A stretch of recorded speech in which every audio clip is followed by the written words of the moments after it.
Hello, and welcome to the Farmhouse Podcast. I'm your host, Kevin, from The Farmhouse. We're a small-scale farm operation in the outskirts of Brooklyn, Wisconsin, interested in veggies, flowers, livestock, and honestly, whatever it is our family ventures into next. It's a learn from experiences kind of journey that we're on, and one that many other similar farm operations are on too. This podcast will bring you closer to South Central Wisconsin's small-scale farmers, as well as share some valuable stuff happening right here in our area. Let's talk a little bit about your small-scale operation, what you're into, and how it works for you. Happy you're joining us for this episode of the Farmhouse Podcast. Just flames burning in your fireplace. I hear your voice, and it seems as if it was All right, what's up? Here we go.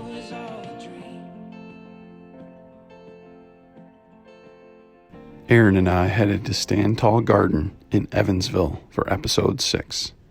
Jake and Janelle welcomed us to their place for an evening tour and a sit-down chat to discuss what they have going on at their place.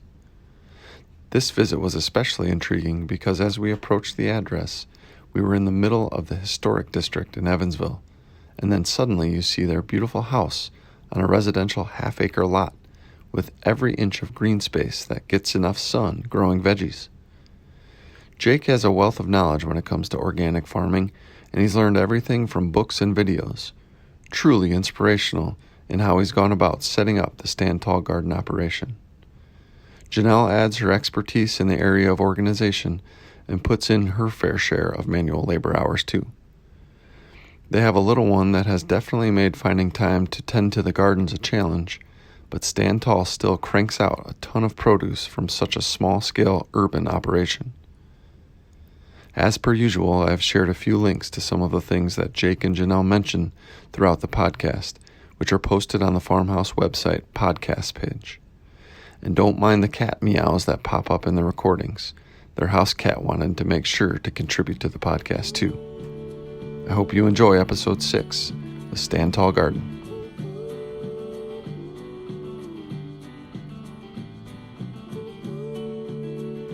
Welcome, Jake and Janelle, and thanks so much for being a guest on the Farmhouse Podcast and welcoming Aaron and I to your place. Appreciate the brief tour that we got before we're sitting down here.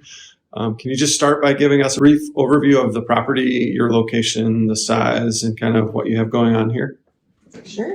Sure. Thank you for having us on the podcast. We really appreciate this. Yeah. But I'll let Jake go ahead and give a little bit of a description.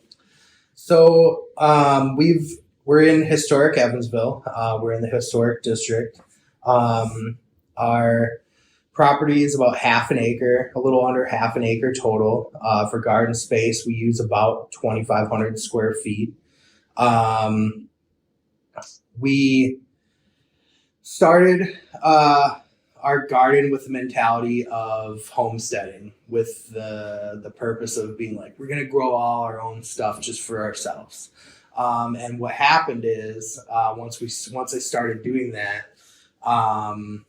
we just had so much extra, we're like, we got to do something with this extra produce. So we started doing a CSA. This is our third year, as a business and doing our CSA. Our first year we had, 10 people and that was it. And then we also sell microgreens at the farmer's market. Luckily, our first year we started doing microgreens. We had a farmer's market open here in Evansville for the first time. So we were able to get on the ground floor of that. So that's really cool. And that kind of introduced us to the farmer's markets. Then the second year, we did 2 farmers markets. We did the Evansville and the Belleville farmers market. And then during this time, I'm also working full time. So it was, it's a lot to take on, being able to only do some work in the afternoon and then a little bit on the weekends. As far as growing, we've both been into gardening and growing since we were little kids. Her mom had more of a full vegetable garden than my mom did. My mom kind of just did flowers, and then once in a while we would grow some kind of vegetable. but mostly it was just flowers. And then once I started getting into gardening, I just had an apartment with a little patio, and I was just growing maybe 3 tomato plants, a basil plant, and some pepper plants on my patio. And this was the purpose because at the time they didn't allow us to put up privacy screens on our patio so people couldn't see up. And what ended up happening is we were like, oh, we can grow a couple plants here. It'll block that. And what ended up happening is everything grew so well that like we had these towering tomato plants and these big basil plants. So everyone was stopping and looking up at our apartment anyways, and more than they would have in the first place. And so that's when I kind of knew. I was like, oh, I really like doing this. And I kind of started planning and just kind of planning on how I can develop gardening and farming into a business and a way to make money. Awesome.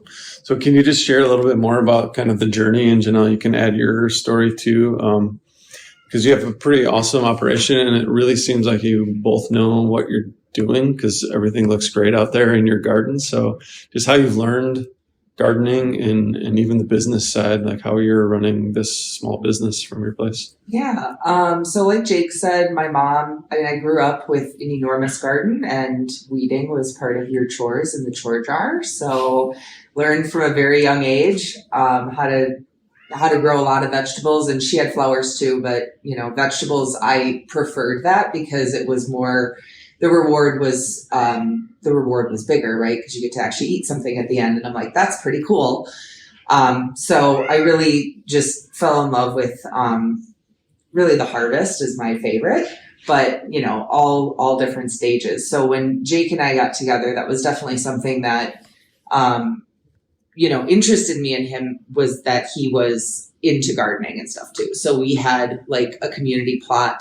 I had a community plot when we first met with my mom, and then he and I did one the next year when we were both living in Madison. So, kind of, again, like this has been something that we've always sort of done. Jake certainly has educated himself on more of the science behind everything. My knowledge is more so from just growing up that way and watching my family. My father was raised on a dairy farm and stuff. So my grandmother had a huge garden, right, for personal use and whatnot. So that's just something that's very, just sort of in my blood, I guess. So. Cool. Do you have anything?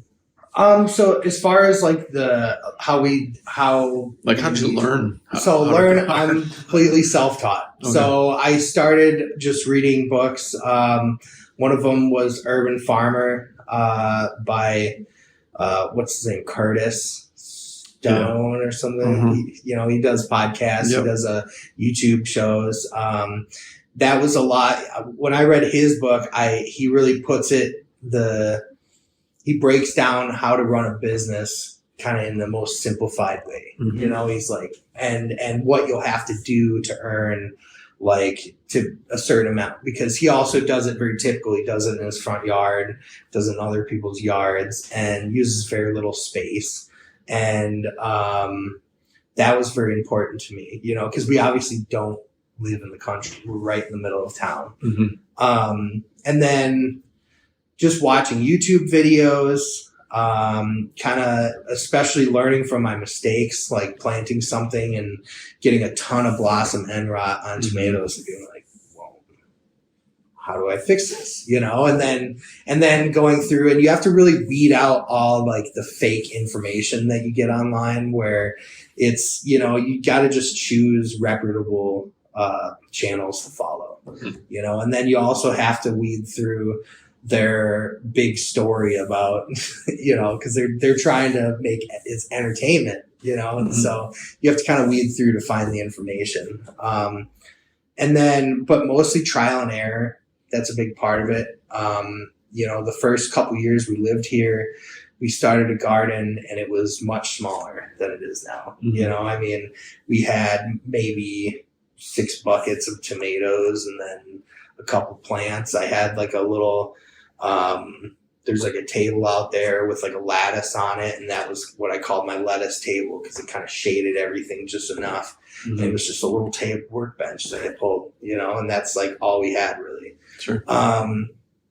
And then our second year, we just kind of we just been developing the different areas. So once we develop an area, if we're going to expand the next year, we'll plan for that and then add on. I don't think we have any more plans of expanding anytime soon. But if we do, we're going to have to kind of cut down a lot of the trees in the back and then do in-ground rows back there would be our next move. Cool. Yeah, awesome. So can you just dive into a little bit of what you offer? You did mention the CSA and the microgreens, and just kind of the business side of your CSA, and then some of the online sales that you have. If there are any other, I think I saw maybe an events part of your website too. If there's any other, business things that you run. Sure. So the microgreens. We're kind of taking a break on the farmers market this year. Typically, we would sell microgreens. We'd be having a bunch going like the whole time and selling at the farmers market, harvesting and selling. And then do those go into your CSAs too? Or those? They do, yeah. So the microgreens are part of what kind of sets us apart. We offer microgreens at every single delivery. So we rotate between 6 different types. We got sunflower, sweet pea, spicy mustard, the beet and radish. chard, and the radish, and Tokyo bacana. So we kind of rotate through those. We only have 10 deliveries, so we're able to we don't have to double up on them all. But a lot of people like the sunflower and the sweet pea. Those are kind of everybody's favorites. They're sweet. Kids love sweet pea. For whatever reason. They absolutely love them. They were our biggest sellers at the farmers market, and the kids were our biggest salesmen because we would offer samples to everyone. Because in a small town, that's kind of the most important part is you're showing something to people they've never even heard of. Sure. And so we had samples of microgreens. We'd be able to be like, hey, you want a sample? Come on over. And the kids would eat these sweet pea microgreens and they would just like beg for more. I don't know what it was. Like they were candy. Awesome. And then sometimes we'd have people buy them and then go around and then they'd have to buy more so they could take some home. So like our kids ate them all. Yeah. That's awesome. So that was really cool. And then the events page, that's just kind of for like our members, and we like invite people to kind of come, but we did like a wine and cheese kind of tour evening where we just invited everyone over to have some drinks and look at the garden, and it was mostly members. We had one person show up that wasn't, and she's talking about joining next year. Yeah, and I mean, I will say one thing about being at the farmers market that was so great is it really allowed us to meet so many people in the community, but also literally our neighbors. Like there are people right around, like up the street, around the corner that we now are friends with because we met them through the farmers market. And if we weren't there for a week or it got rained out or something, they'd be like, oh, hey, but do you have some that I can come and buy from you? Like I want some microgreens, I need my microgreens this week. So it was a really cool way to just get to know more people in the community and be more involved. So I think that was to me, that was really one of the great things about being in it. Mm-hmm. The CSA, you would say, is your primary driver, though? Our CSA is the primary driver. I found that we have a lot of friends and family that are willing to support us. Mm-hmm. But after the first year, we started getting more and more people. Either we would meet at the farmers market and let people know we have a CSA, or just Facebook is also our main driver for advertising. Mm-hmm. So we just advertise on Facebook. So we did pretty well this year. We have 24 members this year. So that's very nice. We split between full shares and half shares. So if people are just kind of wanting to try a CSA for the first time, they can get a half share. And I mean, it's only like basically $27 per delivery. And so it's great for people that just want to try it, you know? Do you cap the number of CSAs you'll take? Are you growing kind of every year intentionally, or are you seeing how many people are interested every year and then figuring out how many you'll take? It's a little bit of both. Okay. Yeah. We have every year we've had a goal and kind of like a stretch goal. I mean, our very first year was we'll do 10 people, and I was very much I am more protective around some of that and around our time, because we're working full time. Yeah. I do a fair amount of project management work in my line of work, so I have to think through, what is this actually going to look like? So I was like, we can try it with 10 people, right? And we sold that out, no problem. And then every year we've kind of had a larger goal. And next year we shot for 20, we got 16. Yeah. And this year we shot for 30 and we got 24. Yeah. And of those 24, I think two are volunteers. So we have, or like work shares. Okay. Yeah. So that's really nice. And that was this year was the first year that we introduced that component of having shares open, where you work and volunteer basically 3 hours every distribution week, and then you get a full share in return. Yeah. So that's certainly been helpful for limiting my involvement with things, just because now we have a 10-month-old baby. So, Well, me too. Yeah. With the 10-month-old baby, hard. I had days where they're out there and I'm holding him and I'm just saying, we need this harvested. We need these weeds pulled. We need this done. We need seeds put over here. And so we were really trusting those people to knock it out of the park for us, which they usually did. And it was really cool. And even now the volunteers we have now kill it. Like, it's just like, they just go and, we obviously don't have a very big space, so it's easy, we don't have to send people out into the fields, so, I feel better about that, but it's nice that they, we harvest and we kind of bring everything inside where it's nice and cool, and we're able to keep, give them breaks and stuff. And it's really just about their schedule. Mm-hmm. So it's a lot better. Go ahead. I was just going to say, like, the first year, it was Jake and I harvesting every Friday night after our full work week. Friday nights we would harvest, and it would take us about 8 hours, usually at least, to harvest, and then we would get up and do all the deliveries in the morning. Microgreens were the worst. We had to wash them and everything like that, and that took forever. I was wondering, when you went to market, like, how many shares of microgreens could you typically bring? It seems like it'd be a lot of work to just gather a small amount of those. So yeah, typically we would sell, I would want to bring about, I think it was like 4 to 6 pounds would be what I'd want to bring. Okay. And then there's, we were selling them in 2-ounce containers. So we would need 8 per pound. So it would be, it'd be like 40 containers usually. And I mean, the problem would be washing all that stuff, and now spitting it out, drying it, weighing out putting it and weighing it out. Yeah, it was a lot of work. And now we found that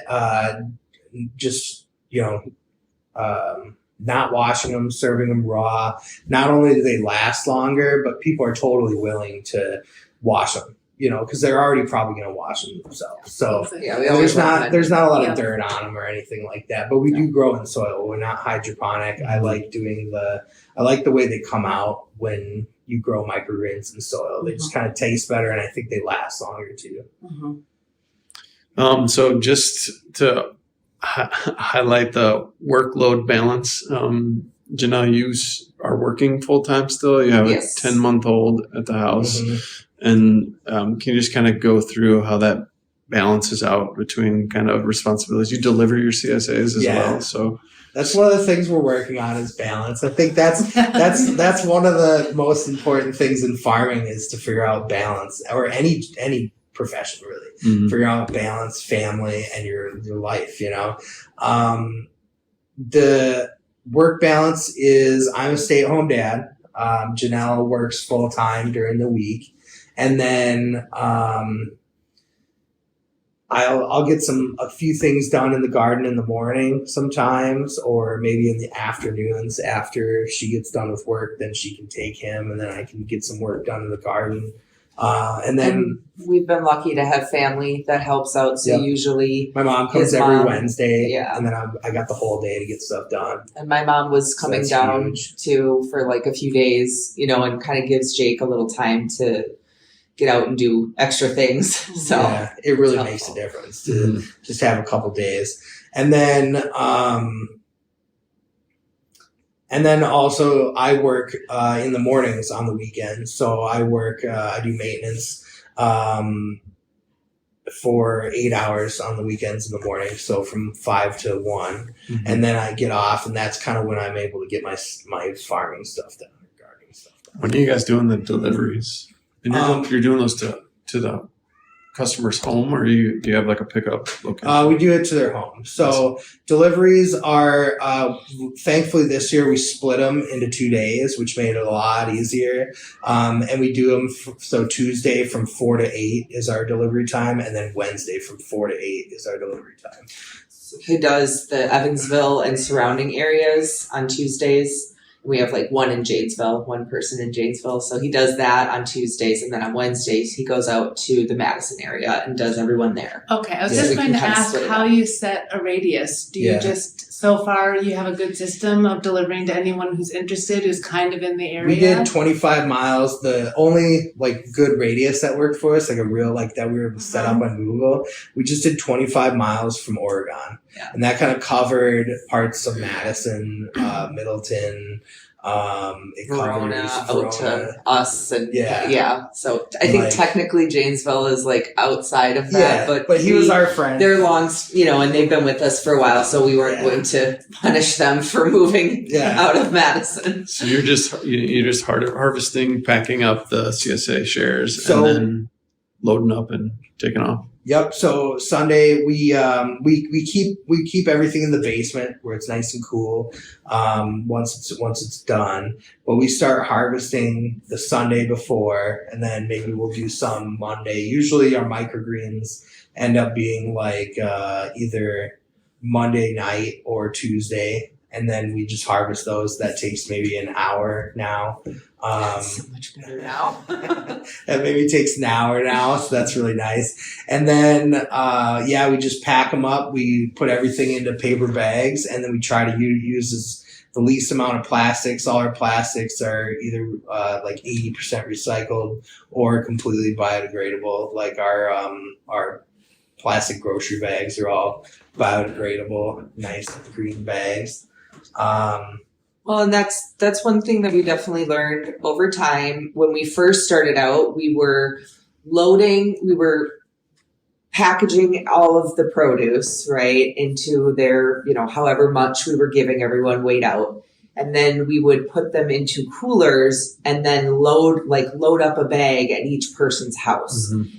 And he and I did this together, and we did it on Saturday mornings. And it was kind of like our ritual, and it was a fun thing, but it took a long time. Mm-hmm. And so finally one year we said, let's just try preloading the bags and put the bags in, because I think if it's in an air conditioned car, it'll be okay. Yeah. And it works perfect now.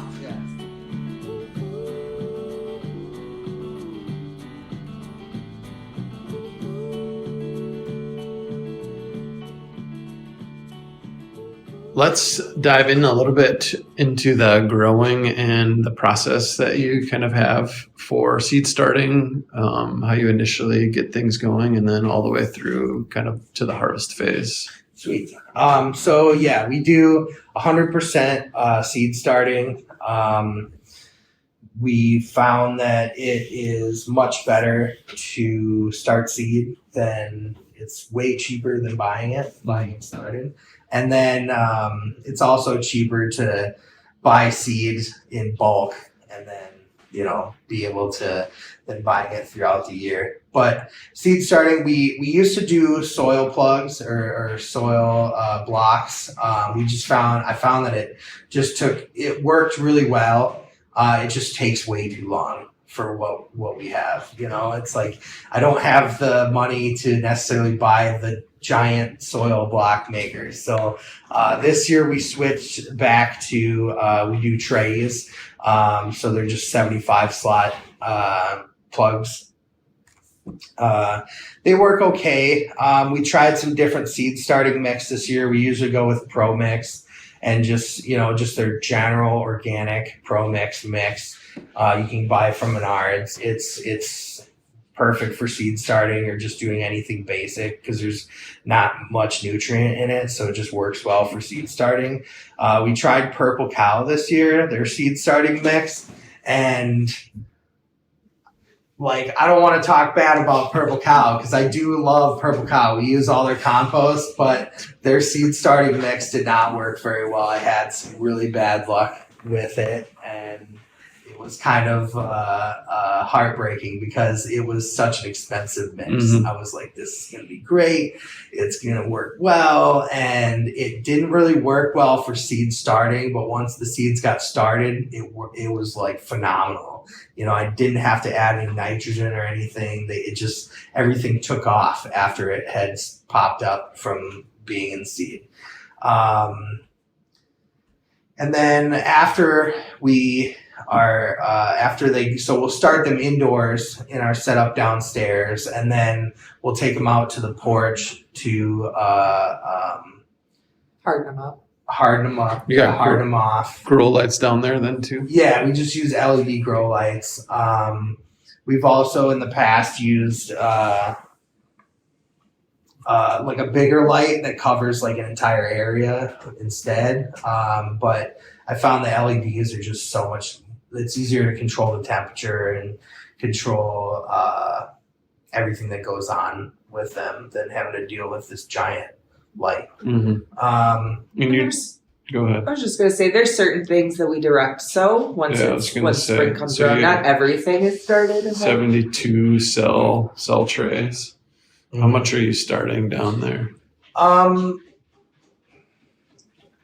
mean, it's about 80% of what's out there. You know, we start all our tomatoes, peppers, eggplants, herbs. The only thing we direct sow like beets and radishes and carrots, onions. So I guess it's more like 60-40. Sure. And then there's certain things that like to be direct sown, like zucchini. We direct sow all the zucchini back there. We started the cucumbers and cucumbers, lettuce. Lettuce. Yeah. Okay. So your hardening off process then is like hooking everything up from downstairs to put out on the porch and then bringing it back inside downstairs? So I'm a little bit more aggressive with my hardening off period.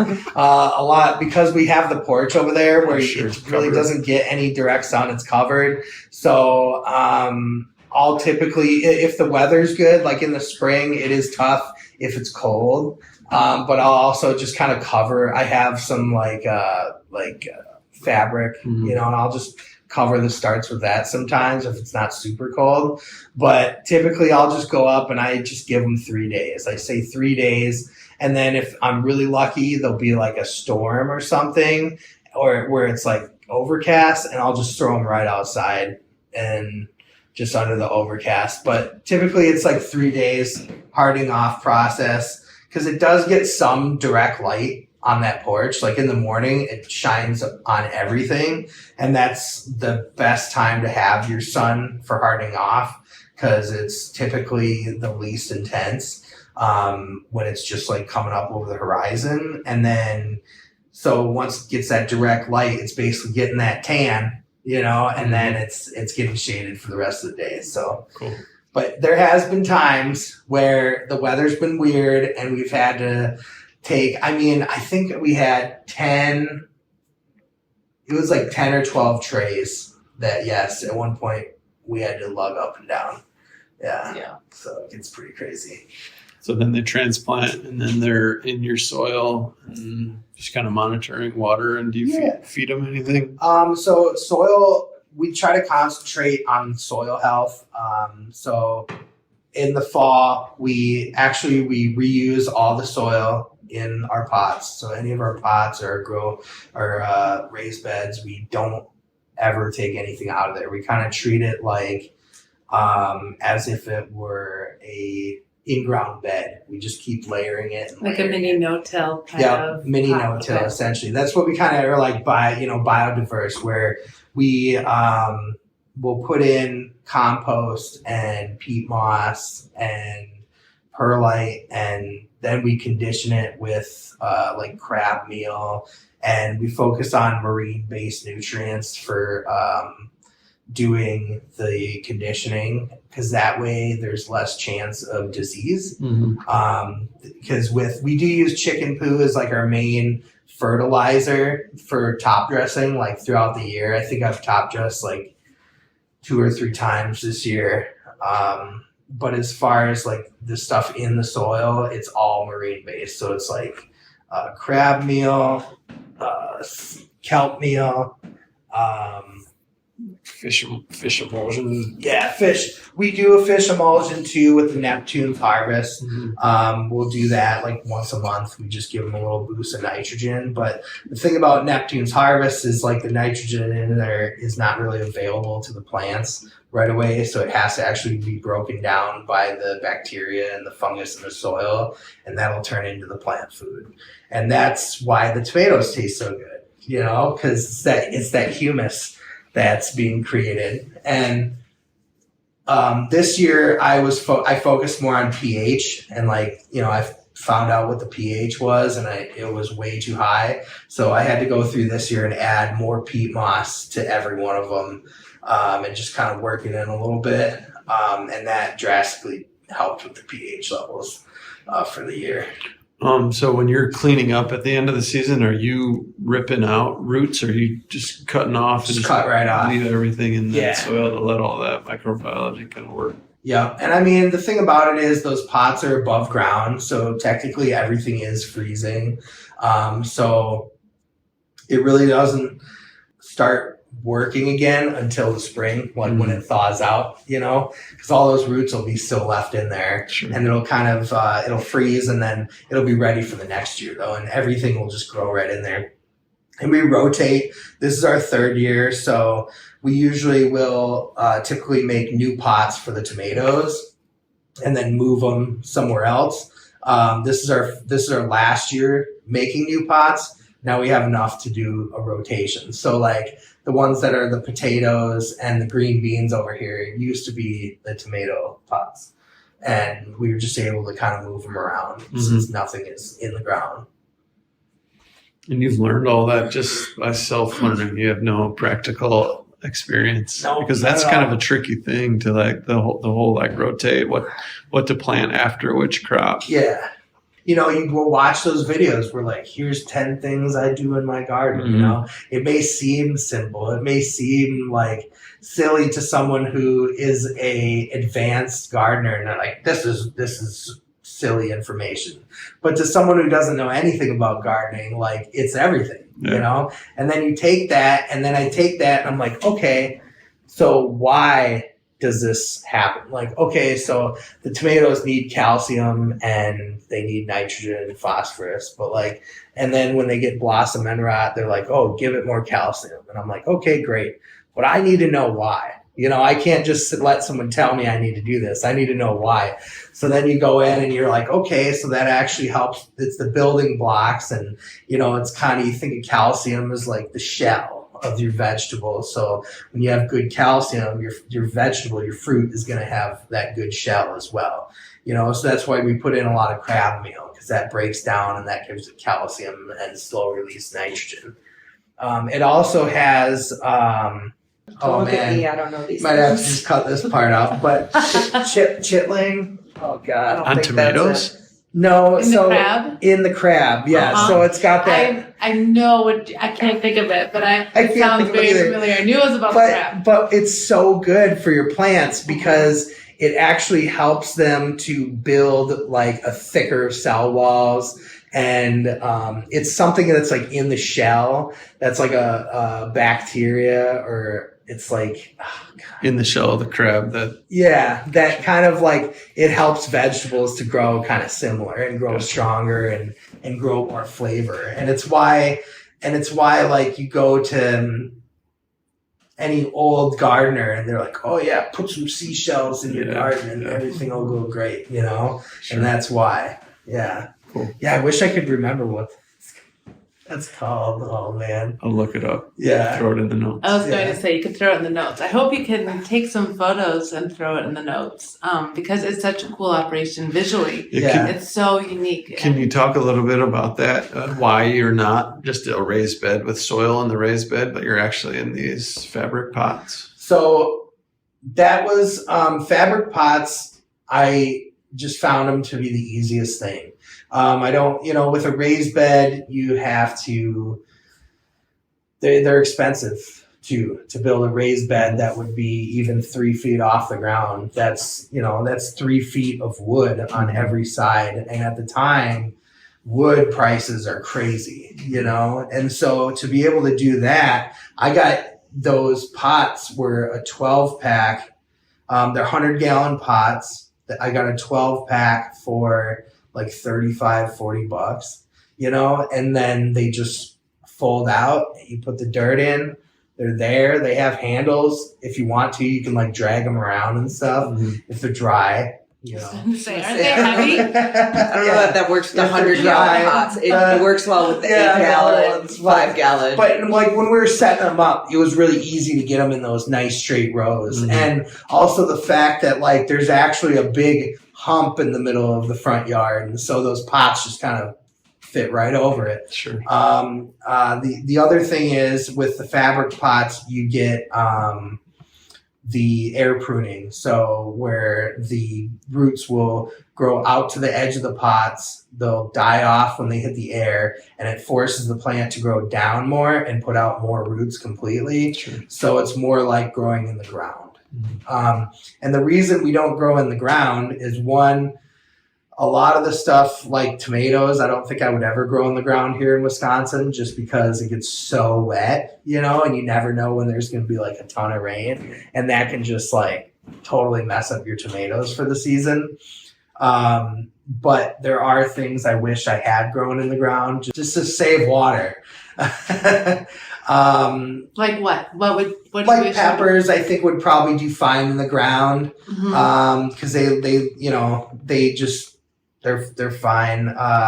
Like cucumbers would probably do better in the ground since they're cooler. It would keep those root systems cooler than what I can do in the bag, so they'd probably grow a lot better there.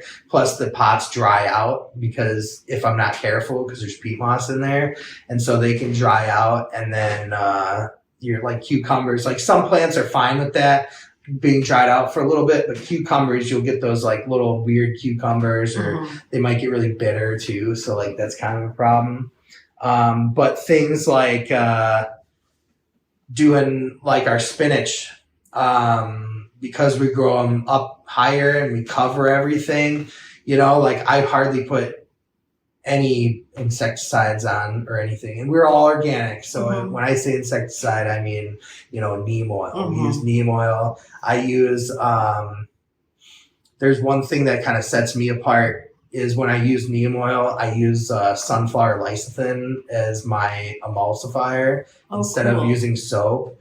And like I've told some of our members, I don't really mind using soap. It's just the sunflower lecithin is better because it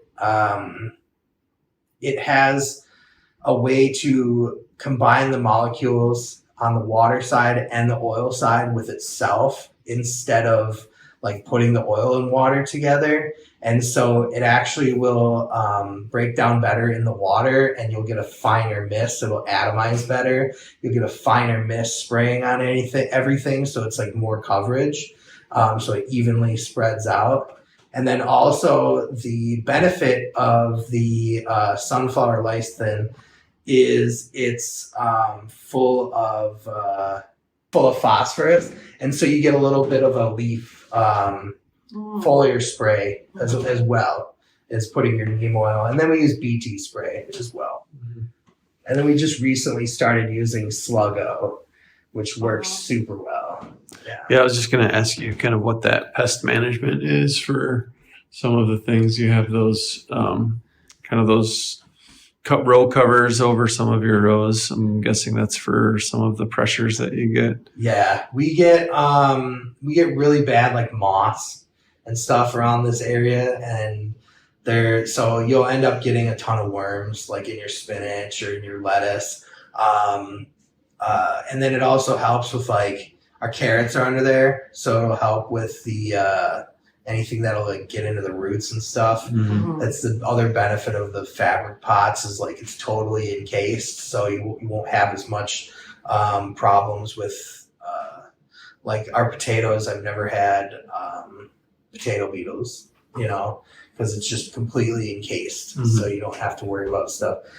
But yeah, bugs first year were an issue because like spring goes super well, and then all of a sudden summer hits and your lettuce is gone or your spinach is gone, and it's full of holes.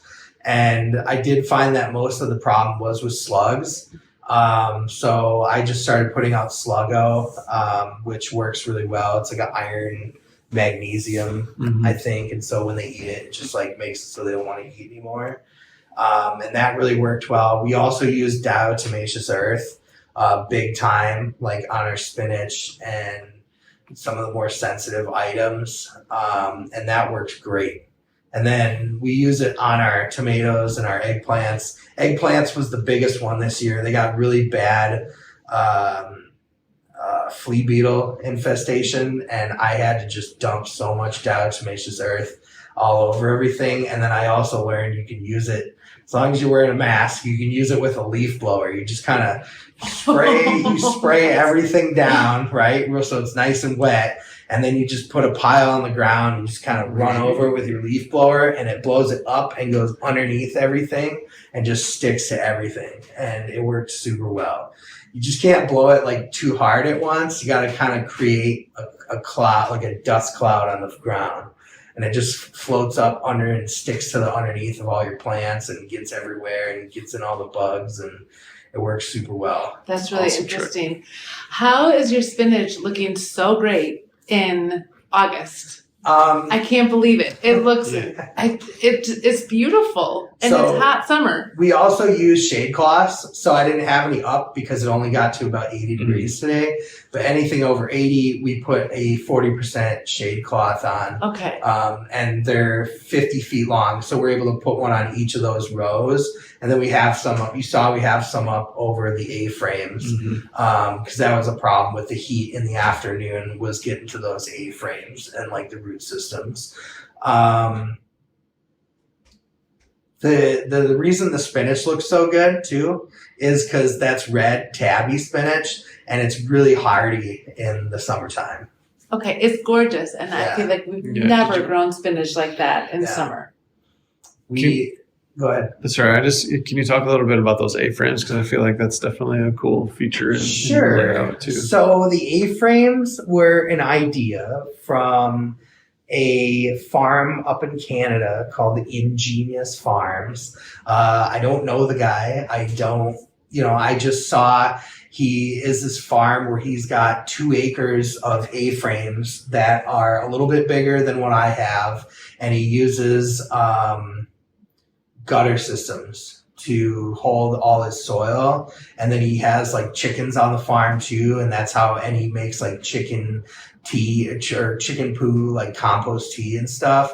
And that's how he feeds everything. But since it's Canada, they don't have a very long growing season.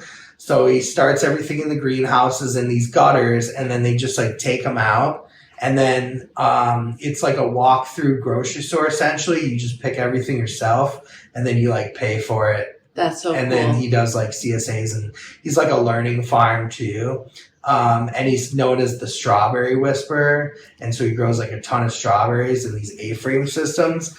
But his costs are so low. Like he has such low overhead costs. So he's able to run this whole farm. He's like, I can run it with 2 people. Like we just need someone planting, and then we need someone to be able to take them out to their spots, and then he just has drip systems or soaker lines. Sweet. So that's where we got that idea. And then me and my friend built them. And then we started using just like nursery pots. That's what those white bags are, just nursery pots. And then we set up water systems. So there's drip lines that drip all on every single bag there. So there's about over 400 bags there. And the first couple of years we grew like mostly lettuce in those, and it was really cool just seeing like a big wall of lettuce. But after the years go on, it's kind of, we can really only grow lettuce in those like in the spring and in the fall because they just get too hot.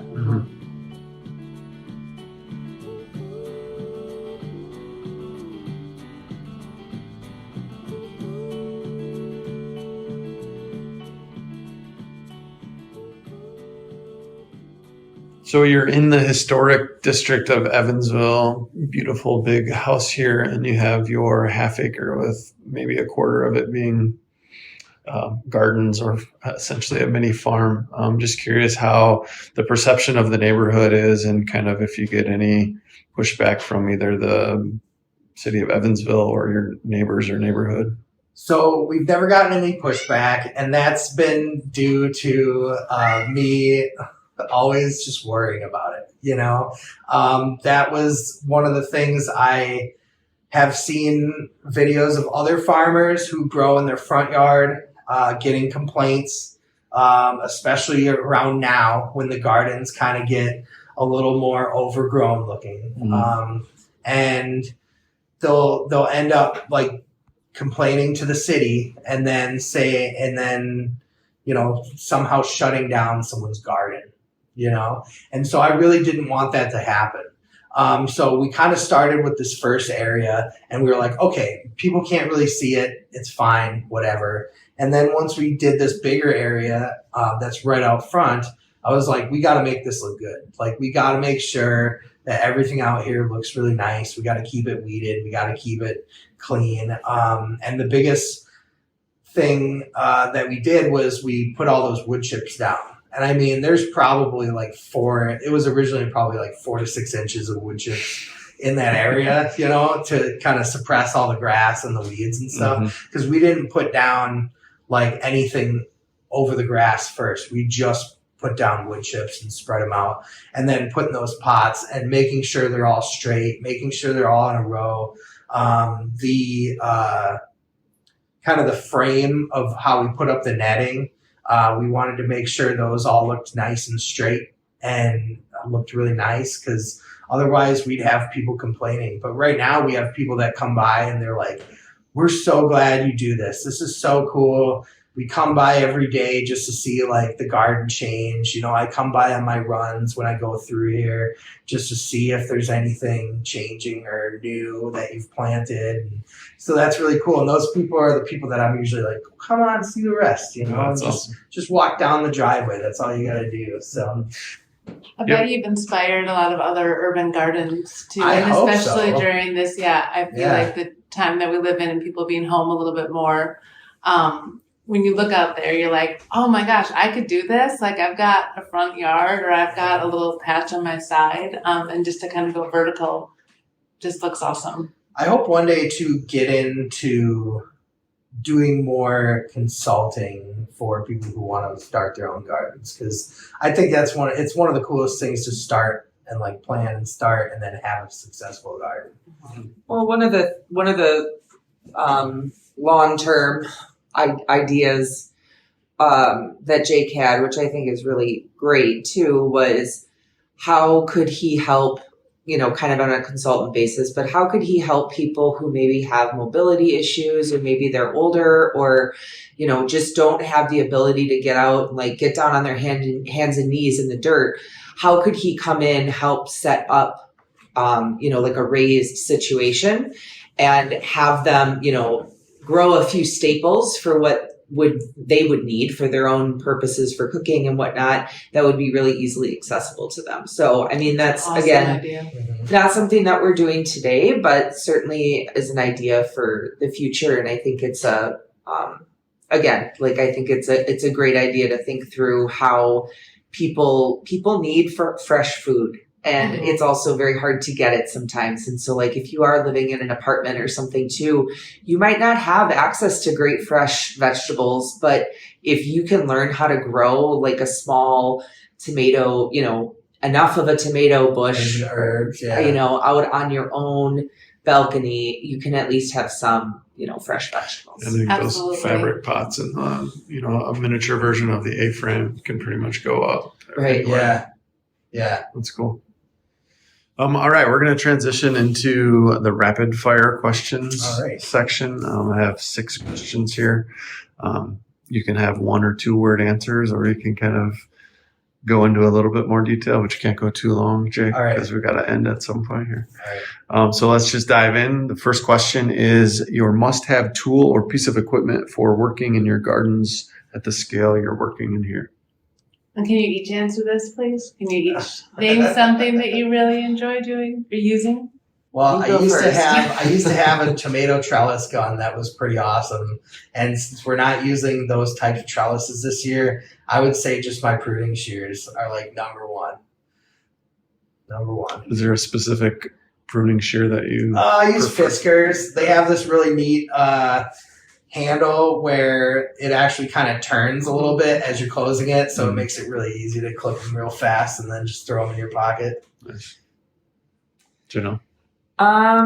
Yeah, I actually was going to say something about like a small scissors just for harvesting. Harvesting is my favorite part. So a small scissors to harvest for tomatoes and eggplants and different things like that.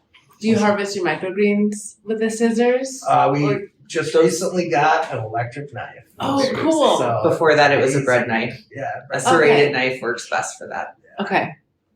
So That's the awesome. Electric knife, essentially, you just prune the top. Just- That's awesome. Yeah, it's so much easier. Cool. Number 2, knowing what you can produce on this small quarter acre that you're kind of growing on, what size would you say you'd consider to be ideal for an operation that you kind of have going on? Bigger than this, smaller than this? Is this about right? Like what I would eventually like to be my goal. Sure. I would eventually like to have some land. If as far as what I'd like to do here, I could probably add a few 50-foot rows like in the very back once those trees are down. But I think that's all we're gonna do to take over the yard here so that we can have some room for our boy to run around. But I would eventually like to have some land eventually, and then just that way we can grow more of the staples like corn and watermelon and some of the stuff, the more touristy things too, like pumpkins and stuff like that. That you need a big Yeah. chunk of Yeah, a big ground chunk of for. land. Mhm. Or even just Brussels sprouts. Like it would be Yeah. cool to grow some Brussels sprouts, but I know we don't have room for it. Mm-hmm. Yeah, it kind of transitions into the next question. With this limited space that you have, what is the most challenging thing that you kind of run into? I would say sometimes it's just walking around in the garden. This is so tight. Like it's just so tight of a space that sometimes you end up learning how to do like a little shuffle sideways down the rows instead of just walking at a casual pace. But space wise, I think it's just selecting the proper produce to grow. Yeah. Like I use all indeterminate tomatoes. I'm kind of feeling like more and more now though with doing so many that I would probably be happier with doing a few determinate and just growing smaller plants because man, they can get out of control really fast if you miss a couple weeks. Mm-hmm. So then what would you say the least challenging kind of piece is to having such a kind of compact? I don't have any, I never had to buy any heavy equipment. Yeah. And when I do want to like flip a bed, or like flip something out, or if I need to weed anything, I'm not really spending a lot of time out there. I'm maybe doing about 10 to 20 hours of work in the garden per week. Sure. Yeah. And your production is still pretty Yeah. high. Yeah. I think it's the flexibility too, that not having everything in ground allows us to change things. So we didn't always have the A-frames where they are, for example. They were moved, and they've just Jake's been able to reposition stuff based on, what we learn year over year. So I think that that's a benefit to this model as well. Mm-hmm. And I know you mentioned earlier that you were having some watering frustrations this year. But if you do have to go water by hand, you're just in a much smaller space to kind of hit everything instead of, half our lives are hose knots and kinks and tripping over them. And so you're just in a much more condensed space, I feel like. Yeah, I would say if we do have to water by hand, it maybe takes like 45 minutes. Okay. Yeah. Not bad for everything you have growing. Yeah. Awesome. Number 4, something you utilize as a reference or what you learned from to get information about gardening. And you've kind of referenced a couple things already, but is there anything else you want to highlight? I would say YouTube. YouTube is a great place to ask all the gardening questions you have. As far as some of the channels I look at more, M.I. Gardner is like one of my favorites. He runs a seed company now, and then he just does instructional videos, and he's over in Michigan. And so a lot of the times it's kind of funny. I'll look at a new video of his that might be like, he'll be like, oh, we're getting a ton of rain. And we just got that rain like a week ago. And I'm like, oh yeah, okay. And then, and then he'll be like, oh, because it rained, I did this. And I'm like, okay, now I can apply that to my garden. So a lot of the inspiration I've had for gardening and a lot of the information I get about what to do in certain situations is from M.I. Gardner or Urban Farmer. Yeah, you mentioned Curtis Stone. Cool. Number 5, the most rewarding part about doing what you do. The most rewarding part, I would think, is when we get compliments from our CSA members and they're just like, we absolutely loved the tomatoes or the microgreens, or when they send us recipes, that's really fun too. Or pictures. Like, pictures of their food. Yeah, that's really fun too. And that's all. And another rewarding part is we are able to, and I don't know why I didn't mention this earlier, but when we do our CSA, every member who joins, we take 10% of that sales and we donate that in microgreens to our local food pantry. Oh, cool. Awesome. So last year we did 10% of the actual of the shares. So if we had 10 people, we'd be able to give a full share to the food pantry every delivery. But we found that it's better to give more of the same thing than to give like a variety. Be like, here's a tomato, or here's like 10 things or 10 containers of microgreens, so you can get them out. So we haven't done our donation yet because I'm waiting till after the summer to slow down, because they get absolutely, like, you wouldn't think so, but like the food pantries during the summer just get tons of donations. They get overwhelmed. So if you kind of pick the slower parts of the season, they'll be a lot more appreciative of it. And especially greens. Like, they don't get a lot of greens or microgreens ever at the food pantry. So when they do get them, they're like, oh, microgreens, that's great. And then I'll give them like 30 containers, and I know they're going out to 30 families or 30 people who need them. That is so cool. Yeah. And I think last year we donated around $1,000 in microgreens. Yeah. That's incredible, especially from this urban space. Yeah. And it's just the two of you. I know you have a little bit of help from other CSA members, but largely your thing. That's amazing. So that's pretty rewarding as well. I will add, the other thing that I'm loving this year is having our son try the things that we grow. Yeah. So he That's had fun, for too. lunch today, he had some of our tomatoes and he loved them and it was great, and I could report that back. And he Hey, loves he loved the these green tomatoes. beans, the Yeah. snow peas. The snow peas, yeah. So that's been really fun too. He'll be the perfect size to fit through. Yeah. He can probably just snack his way through. Right. Next summer he'll be snacking his I'm way sure. through all the rows. Yes. Awesome. Well, that was my last question. Thanks again for your time today and for having us out here at your place, Stand Tall Garden, and appreciate you sharing your story too and kind of what you have going on here. Any final thoughts or parting words to share out before we close?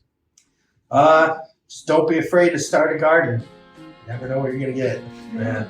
Thanks again for having Yeah. us. Thank you guys. Thank you. Yeah, for This sure. is really great. Appreciate you having us out. Yeah.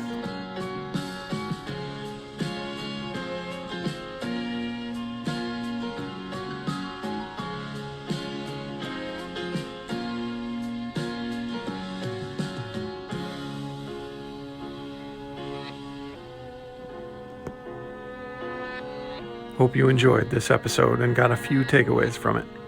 Let us know if there's a small-scale farm operation you know of that could be a good fit for our podcast. Thanks for being part of our journey. Till next time, peace out.